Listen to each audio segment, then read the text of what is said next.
Hi guys, this is Nick from Acton Custom.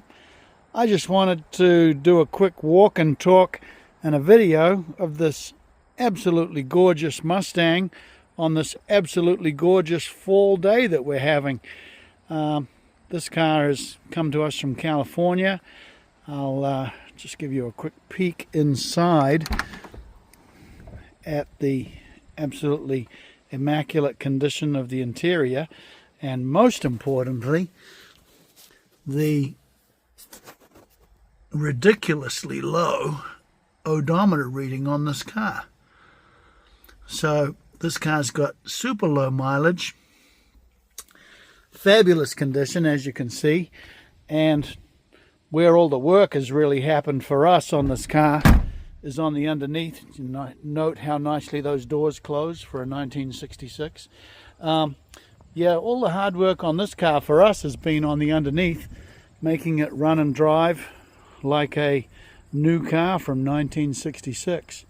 There is mostly original paint on this car, and you're starting to see a few blemishes and stuff here and there coming through on it, which is magic because it tells the story of the history of this car.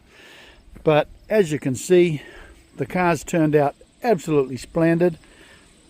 Fabulous detailing job by our local guy Aiden from Clover Detailing. Shout out to him.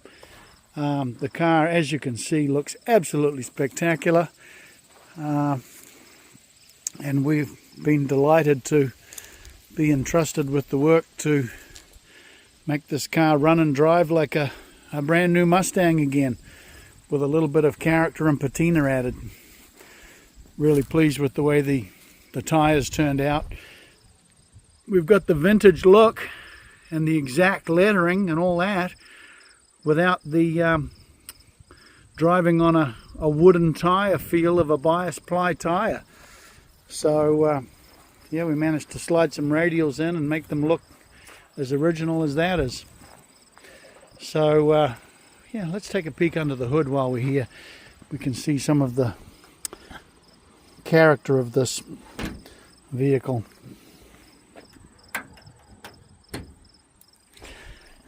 So yeah, this is a pretty rare bird. It's one of about 30 cars that were made in '66 that were not turned into Hertz renter races.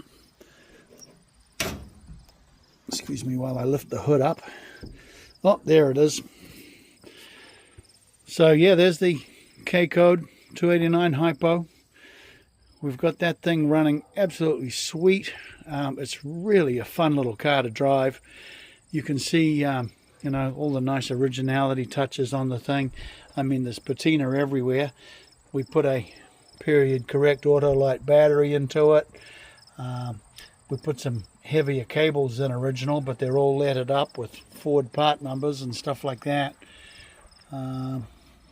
Yeah, we haven't done much under the hood really. You can see things like that brace and the way they corked it up and sealed it up across the back there was the way it was done originally. That's one of the telltales on the Shelbys with the export brace on them. Yeah, so there it is. There it is on this beautiful car on this beautiful day. Enjoy the video. We've had a lot of fun with the GT350, and it's always neat to have a nice example to start with and be able to make it even better. So thanks to Bill for entrusting us with his baby, and we cannot wait for him to get behind the wheel and take this thing for a spin around the hills of California. Thanks for watching. Good morning to my fellow enthusiasts. I just wanted to do a video walk around of this 1966 Shelby that we've been working on here. There is a few details of this sympathetic underside restoration I wanted to share with you. You can see one of my favorite features of this is that we've managed to very nicely reproduce the blue streaks although this is now on a radial tire instead of a bias ply, so it's actually going to handle and drive with a real nice vintage look. But just something I wanted to point out on the outside before we go in underneath this car where all the real work's happened. So we've had the whole front end off this car. It has been masked and sandblasted and cleaned up because it was crusty and rusty underneath in spite of the low mileage, and we have had everything off the car that needed to be off, cleaned up, and we have reproduced in the correct order all of the correct coatings. So it's got the red oxide primer, it's got the textured underseal, it's got the corking where it needs it up in the corners to cork up the gaps. We've even, as you can see, reproduced all of the factory crayon marks. We've even got the guy's handwriting down that did the factory markings on this, I believe. So the underneath of these fenders is all cleaned up. It's got new mastic at the top of the fenders to seal them up. We're all in pretty good shape and pretty nice and clean underneath here. We have only replaced what needed to be replaced to update for safety, especially on things like rubber. So we've got rubber, not polyurethane. We've got rubber bushings, sway bars, any control arm bushings, anything like that has all been replaced with new. Anything on tie rod ends, ball joints, anything like that was in good low mileage condition, they have simply got new boots on them, and we've kept the original joints and stuff like that in there. The original parts can be seen with, I guess it's the automatic heavier duty steering that was used in the Shelbys. You can see that from the yellow paint marks on it. You can see that from the yellow paint marks on it. Shelby was doing other tricks and using other components on his car, and then he was taking things like the Klaus-Arning steering drop, where they drop the front control arms, whatever it is, 15/16, 1 inch, and increase the contact patch of the tire and the camber change and the handling of the car by simply relocating an upper control arm. They were very clever. The stuff that they did made them very successful, and they were really good at implementing performance upgrades in an economic fashion that could keep the bean counters at Ford happy, but keep the racers happy on the weekends, and the enthusiasts like us that wanted their product. The oil pan's been taken off this motor. It had been silicone RTV glued onto the motor. The drain plug had been glued in as well because it had been stripped on the threads. That's since been helicoiled because you need to save original treasures like that Cobra oil pan, that SFM oil pan. It's got a new harmonic balancer on it. Anything like that, original harmonic balancer, will get a new sleeve or a new rubber inside it, calibrated on the timing marks. So anything original to this car, anything Shelby specific, has been saved, restored, preserved, being rebuilt rather than replaced. We've got this fire-breathing Shelby exhaust system, nice twin pipes with an H pipe or a balance pipe in between them, and you know your job on the weekends, right? It's only 6 bolts away from that happy sound, whether you're going to the drag strip or the road course. We have got a new clutch in this car. We've had the high nickel gears in this transmission has been replaced with good condition ones. The transmission's all been rebuilt new synchros, bearings, etc. Thanks to our pals at Cobra Automotive who do our transmission work for us. We've changed the gear on the speedometer to calibrate it for a rear axle ratio change, which I'll show you in a second.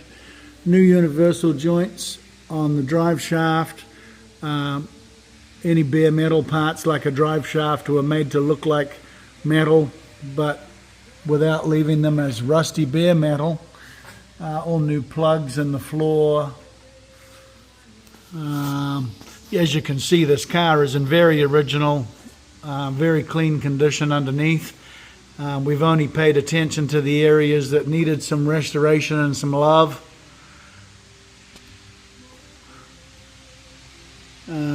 Original exhaust system front to back. It's really in good shape.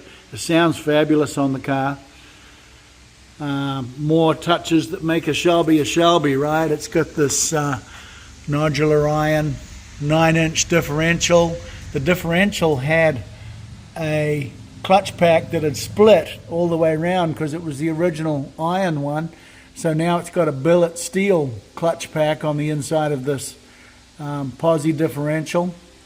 We've changed the ratio from a 411 drag racing gear to a 3.5 more road friendly gears. The car drives wonderfully at this point. You can see what we've done for the inside of these tires compared to the outside. We've de-lettered them and re-lettered them, and it's just a fabulous effect with the tires with the original look, and yet you've got the handling and drivability of a modern radial tire underneath this car.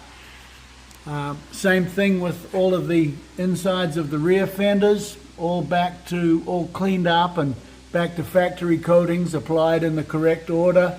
You can see the functional brake cooling scoops that they put in these things. This is back in the day when Shelby was only doing things for form and function. If it looked cool on the car and it did a job to help improve the performance, then they were putting it on the car. We've got a new fuel line going through from front to back. It had some kinks at the front where it's exposed, so now it has the hypo size 3/8 fuel line from front to back, and a new gas tank to make sure that it doesn't slurp any old rust from a 59-year-old car into its fuel system. Again, everything's been rebushed, new shackles, new bushings on everything. These are really cool, these traction bars. They had to be straightened and realigned on this car, but there they are, all rebushed, and I've heard from reliable sources that the traction bars do a great job of putting the traction down. Of course, you've got the posi differential, not a posi, it's a limited slip differential that's between the traction bars and the limited slip. It does nice even stripes and puts the power down really well to the road. So that's what the underneath of this 66 Shelby looks like. It's been an absolute delight to work on such a low mileage, such an original car that's in great condition. And we've been very selective, very careful about what it is that we've taken off, what it is that we've rebuilt, what it is that we've replaced. And it's only been done, as I said, very selectively, very carefully, in accordance with the condition and the history of this wonderful example. Thanks for watching, guys.